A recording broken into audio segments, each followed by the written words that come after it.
Hi there, Kim here, doing a video this evening on the new Photoshop Beta 2026, which has a ton of new features in it. I obviously work in Evoto a lot when I do composites, but I started back in the old school days of doing composites without all this harmonization options and all of those things.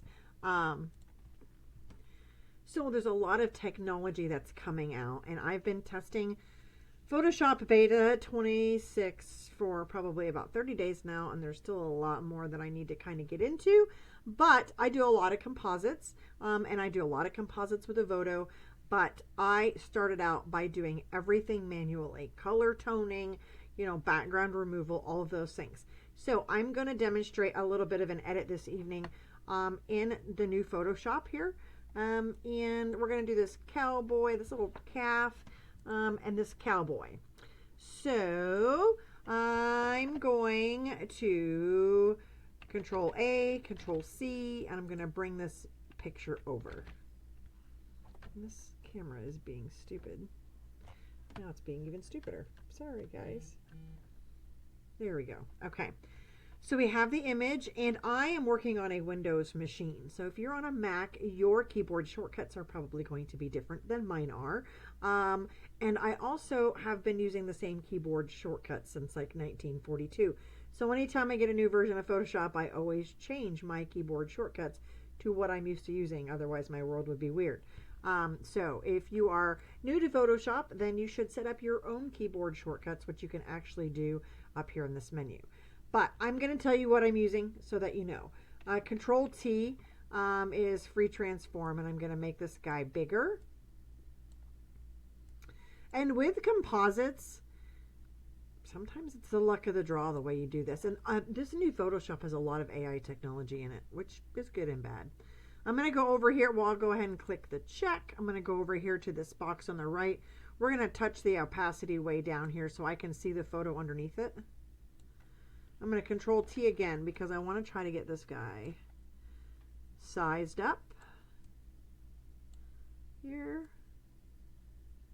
where I think he makes sense. Okay, it looks pretty good. I'm going to turn the opacity back on. Now you can use background remover here. I don't think it works this well in this type of situation, but we have our layer selected over here. I'm going to drag this up because I don't need this right now. And I'll hit it. It's probably going to take the floor out, but it'll leave the basket, which is not what I want. So let's see what it does. This is a phenomenal tool, and this is a new tool in Photoshop. It did. It's going to have those little tips on there because this is a beta version of Photoshop. So while that's great and all, that's not really what I wanted. So we're going to undo remove background. Now this one's the one I chose is gonna be a little tricky because it's brown on brown on brown and the image is dark. But we're gonna do it. So let's get that off of there. Oh, I didn't want to remove his eye. I must have clicked on the screen. That's funny. Well, hang on, we gotta wait for it to do that. And then we're going to bring it back up. Okay. So we're gonna click on this layer. We are going to click on my toolbar over here, which has quick selection right here. So I clicked on this and this menu came up. I want to select subject, and it's probably not going to do a very good job because of the brown on the brown. Yeah, on the brown on the brown. So I have a little plus sign brush there. I'm actually going to go up here and choose minus because I want to take some of this away from this selection.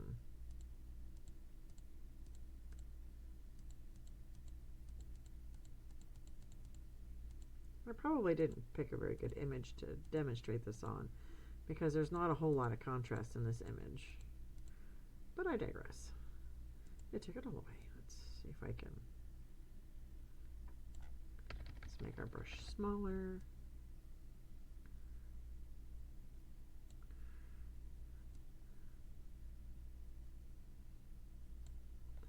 This part really doesn't have to be perfect. This little bar is annoying though. Let's get it out of there.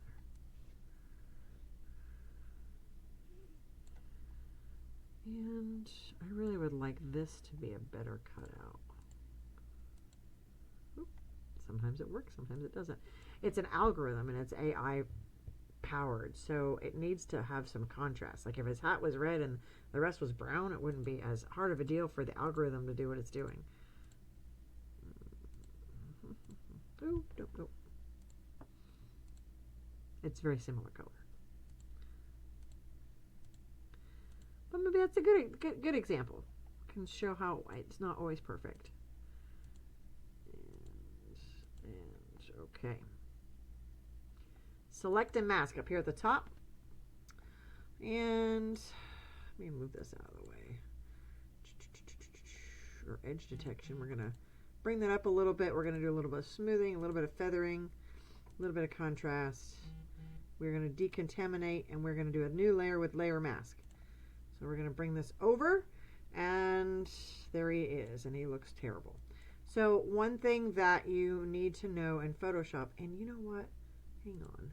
It is not allowing me to scroll.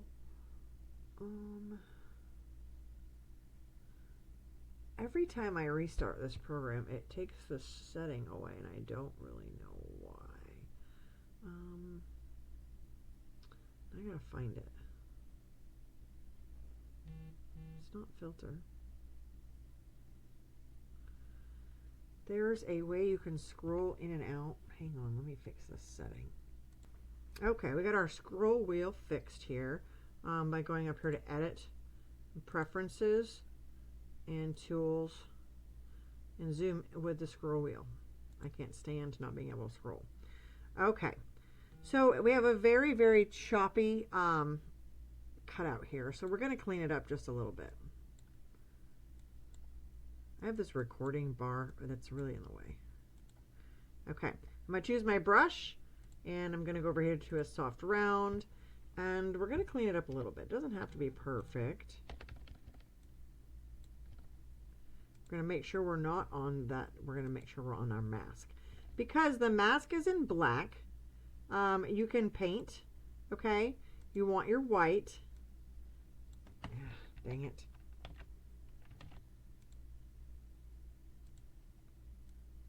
Why is it not? There we go. Finally. Let's choose a harder brush. Some of the stuff's still a little bit wonky in the new beta. And I will say, while I'm recording, it's a little stupid sometimes. Like I didn't push it that far.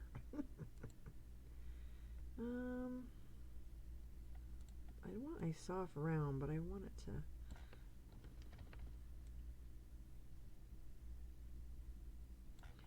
Okay. Now, I'm going to flip my color here, okay? I'm on the mask. Flip my color over. Because I think we're missing some hat here. We are a little bit. Let's bring that hat back a little bit.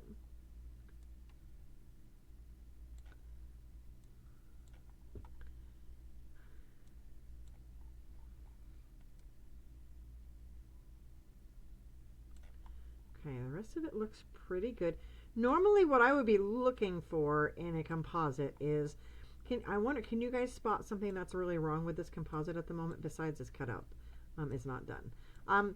The one big thing I'm going to tell you is his lighting is not right.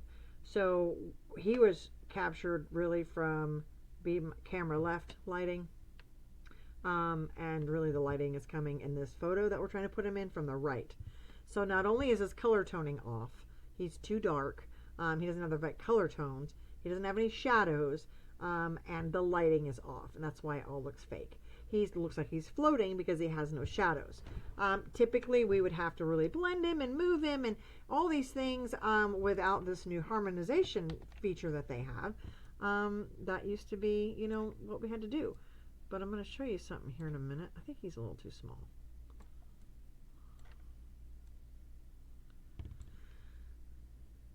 I don't want him bigger than the calf, though. Perspective is also an issue. He is like this, though. He's not flat on his back. We're going to leave him there for a moment. We're going to come back over to this layer mask over here. Okay, I'm going to get my brush. We're going to go back up here to a soft brush. Now let's bring this nose through. I'm using my bracket key. Oh, dang it. I need to make this bigger. There we go. I'm bringing his nose in because that picture's underneath the baby. I can use the layer mask to bring him up through.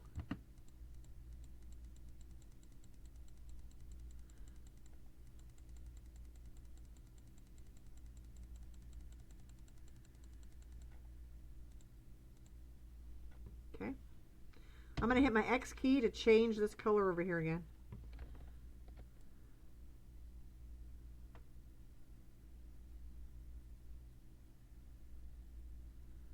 Bring some of this back around the calf.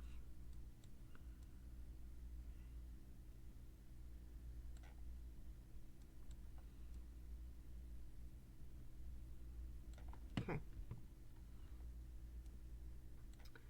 I'm not really sure what we're going to do over here.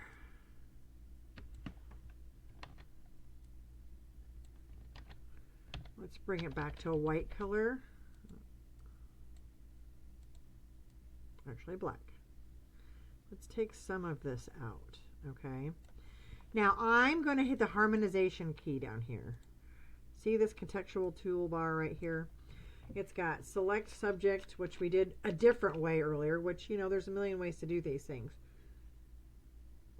Then you've got remove background and you've got harmonize. Harmonize is exactly what it says. It's going to make things in harmony. And if you've not been doing composites for a long time, you may not understand why this button's a big deal. But for those of us who have been doing composites for a long time, we've been making everything in harmony manually. Painting in shadows, not bringing in original shadows because there wasn't a way to do it. You know, color toning. You had to, you know, get your eyedropper tool out here and click in here to get the color for the color toning. And harmonization button is a game changer. It's not always perfect from what I've seen, but it does a really good job. So you want to make sure you're on your rasterized layer over here and not on your layer mask. If you're on your layer mask, that goes away. If you're here, it comes back. And this layer is hidden, and this is your background layer. I'm going to hit harmonize, and you're going to watch this baby change color tone, probably change exposure. He's probably going to get lighter, and he's going to start to match the scene a little bit better, and it's also going to add some shadows. So let me hit it. And as you can see, this feature is still learning. Results may vary. Your feedback is appreciated. That's what I've been doing, is really doing a lot of testing with this and giving feedback. Because this is a very powerful feature. And this is generative AI. So this is generative artificial intelligence utilizing the algorithm in the background that the software has to create him. And it's not perfect, I can tell you right now. Basically to change his color tone. So here he's very shadowed and he's very lit here, and he shouldn't be, to match. And this really changed his lighting and his color tone. That is amazing. So up here in the generative AI, let's make this bigger because I'm old and I can't see. It's going to give you variations. My mouse doesn't like to respond when I'm recording for some reason. So here the little blue is where we're at. Here is another variation. Here is another variation. I actually don't particularly care for that last one. You can actually regenerate this too. No, it's not bad. We're looking at lighting, color toning, and shadows. Now look down through here. Look the way it was. This is the way it was. This is what it gave me.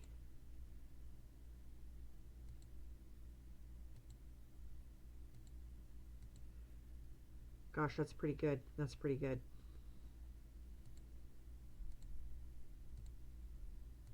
It's a different color brown on his wrap, but it needed to be because his wrap was so light colored.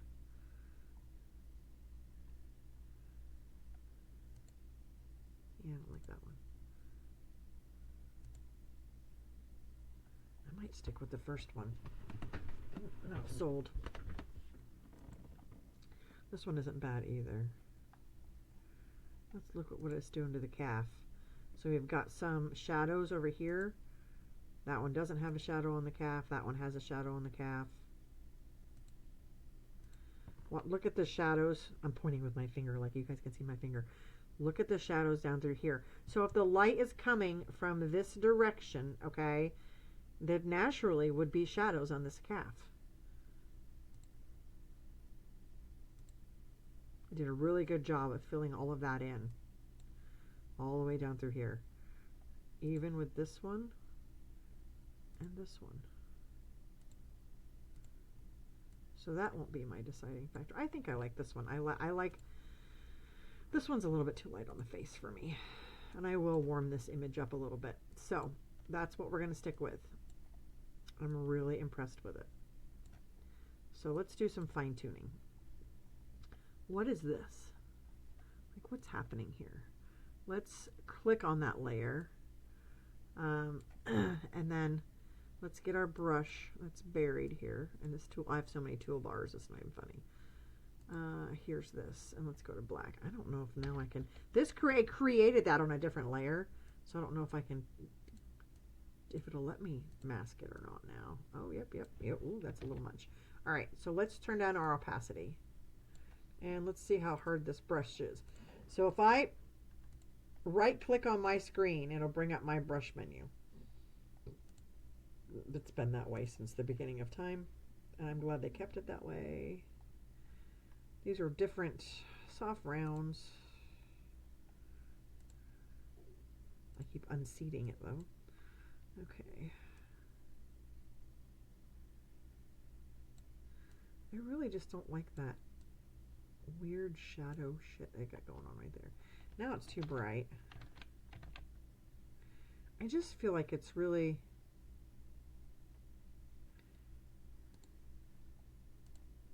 let's try going on the mask. Just won't. I really want to. There we go. That's better. We're just kind of painting and blending this over here. Okay. Because it was really, really just really fuzzy and hazy. And remember, I'm scrolled way in here, so let's get rid of some of that haze right there. This is a little jagged down here. Now, granted, most people aren't going to scroll under their images like this, but we need to deal with that. And I think we'll have to do it like, we'll have to use the remove tool. So before I get to that problem, let me go around here and make sure everything else looks copacetic. Looks pretty good. All right.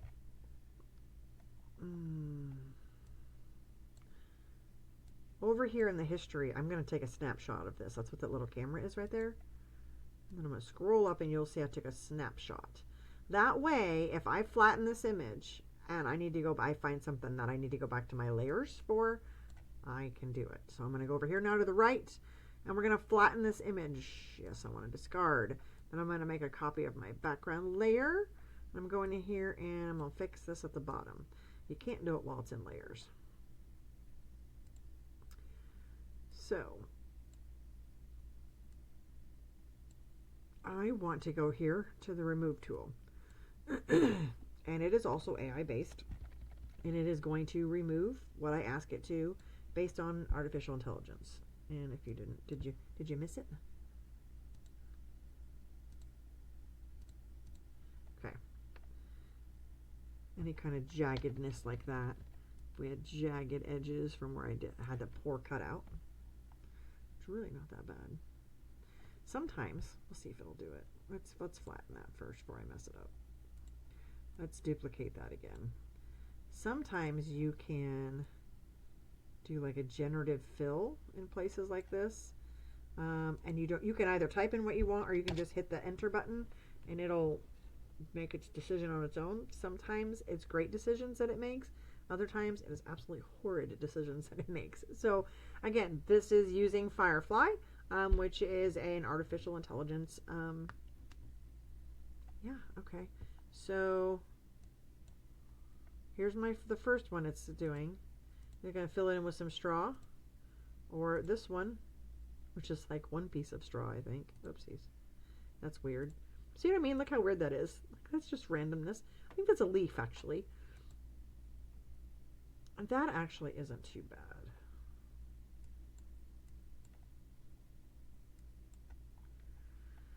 little bit on the blurry for me, but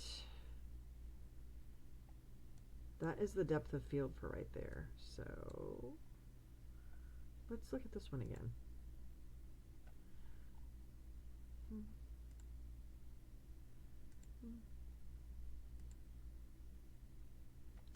I think I'm going to go with that one. I think it makes him look like he's seated in there more. Again, AI. AI is not all bad, guys.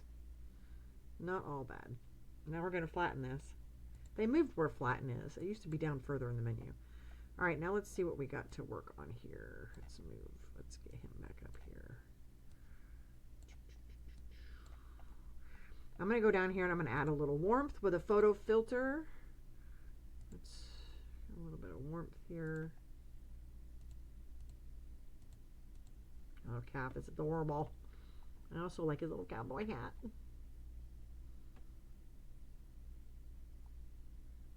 Okay. That looks really good. All right, guys. That was probably not the best choice of images to choose to show you how background remover works and select and mask and the new Harmonize, because it, you know, it prefers, I'm going to use algorithm for lack of a better word, things that have a little contrast to them. But it did a pretty good job. We were able to get the composite done.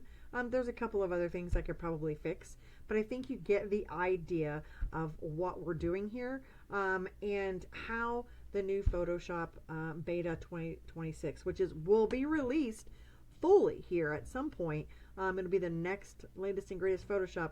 Just some of the tools that they have released with this, which are fabulous. The next couple of composites I'll probably do in a photo. I don't work a whole lot in Lightroom. Those are the three big hitters right now: Photoshop, Lightroom, and Evoto.